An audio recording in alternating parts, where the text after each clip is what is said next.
Welcome to Family Life Perspectives. This is Dr. Harry Broomfield, Director of Perspectives Counseling Centers, and your host this week on Family Life Perspectives.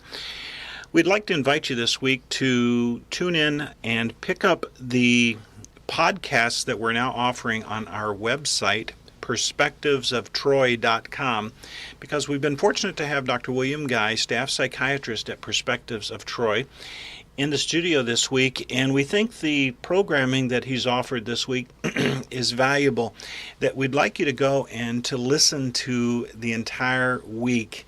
It's certainly worth your while. So we want to make that available to you. Again, perspectivesoftroy.com. But moving on to the recording at hand, Dr. Guy, welcome back, and we're glad that you're with us. You're talking to us this week about the guts of autism. Please give us a brief summary and then take off in your thoughts today. This is rich in material here today. Well, what we've known for a long time that autism is an epigenetic disorder, in that there is a genetic part and there is an environmental part, and both are necessary. Regarding the genetics, we mentioned last time that if you have identical twins and one develops autism, the chance that the other one will have it is 60%. If they're fraternal twins, or brother and sister, then the chance that you're going to have another child with autism, if you have one, is 10%. So it's definitely there's a genetic connection, yes, but there needs to be something else. What in the environment is pushing people over the edge? And again, they've got about 100 different genes that are associated with autism, but there's still this environmental factor. One environmental factor that is making increasing amounts of sense is overgrowth of the gut bacteria, specifically the Clostridia species. Now, Clostridia, some of these are very pathological, like botulinum, Clostridium botulinum, and Clostridium tetanus, then C. diff, which is causes a very nasty gastroenteritis. Clostridium produce neurotoxins as well as a byproduct of sugar metabolism called HPHPA, or hydroxyphenyl hydroxypropionic acid. And this particular metabolite gets into the brain and gives you autism-like symptoms.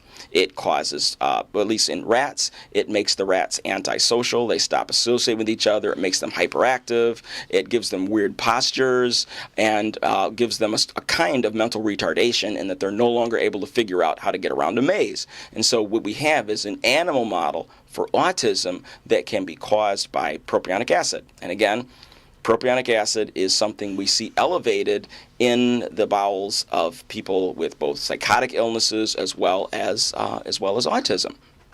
Again, not everybody with autism has it because of overgrowth of Clostridium. That's not what we're saying here, but some do. Now, an alarming number do. An alarming number do, yes. And see, the thing is, this is something that is treatable.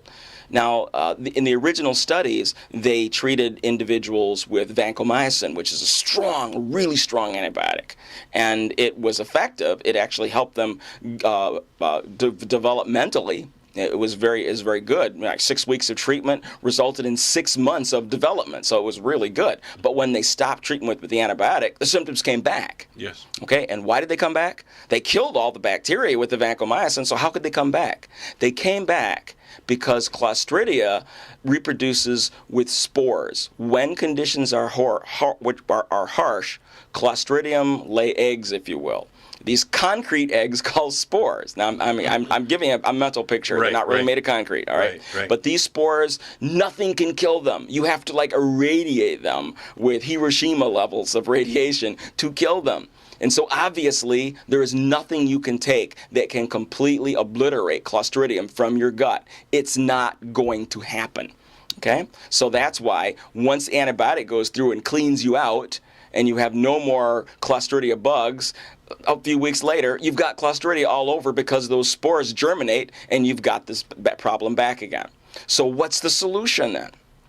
Well, the reason that Clostridia don't result in overgrowth in normal populations is that they have normal flora, normal bacteria that keep the Clostridia population under control. Okay?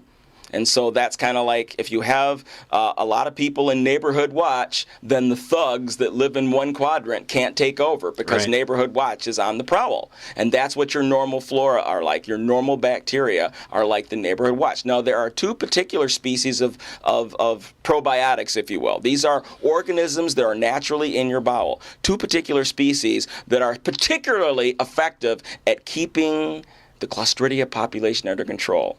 One is Lactobacillus rhamnosus. Okay?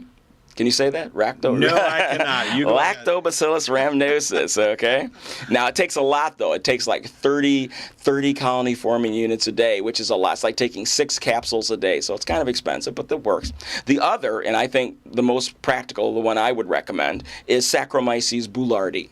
Now, Okay? here, we just went, and we are not trying to sell anything. No, here. no, we're trying to give So information.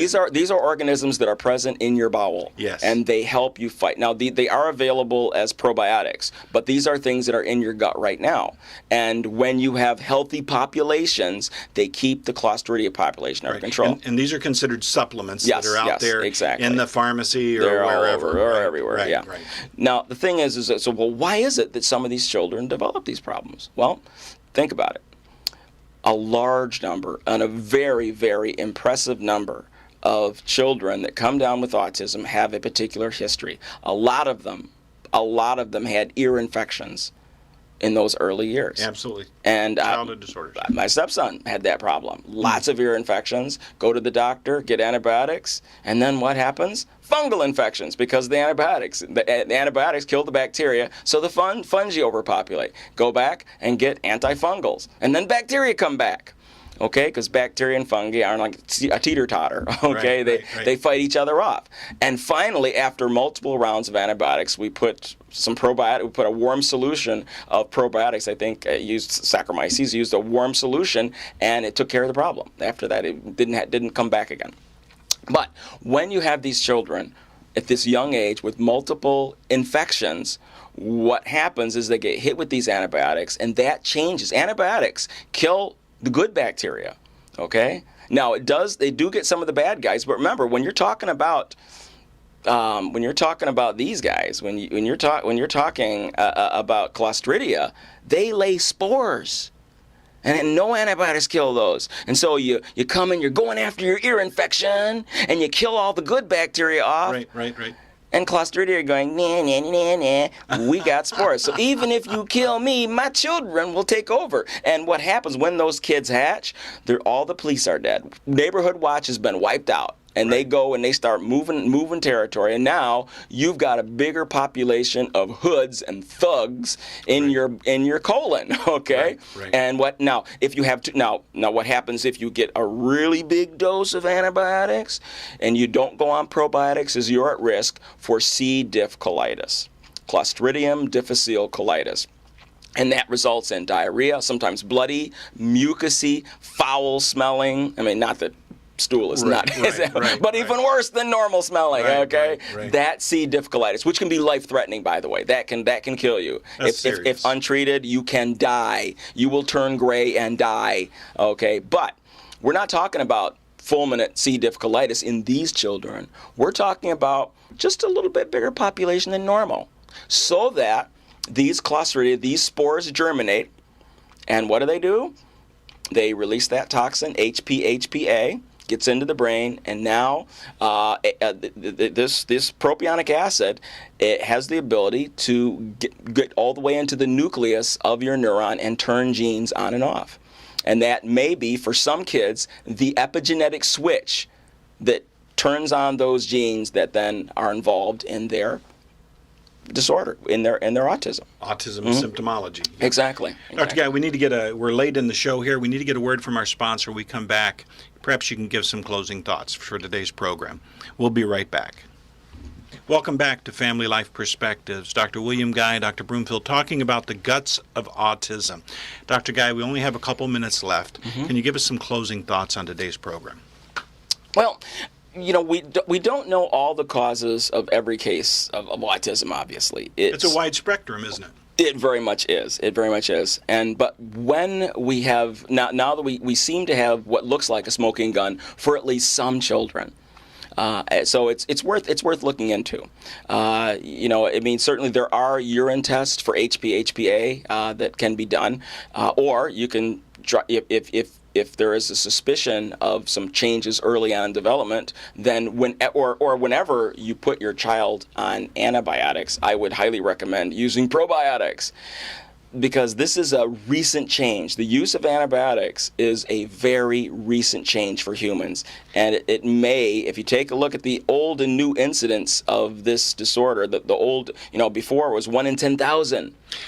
When a person is using antibiotics, the use of a probiotic is a well-accepted medical practice. Yes? Yes, it is. Yes, it is. And so if a physician perhaps overlooks the mentioning of taking a probiotic while on an antibiotic, that's okay for a patient to ask their physician, yes? Yeah, absolutely.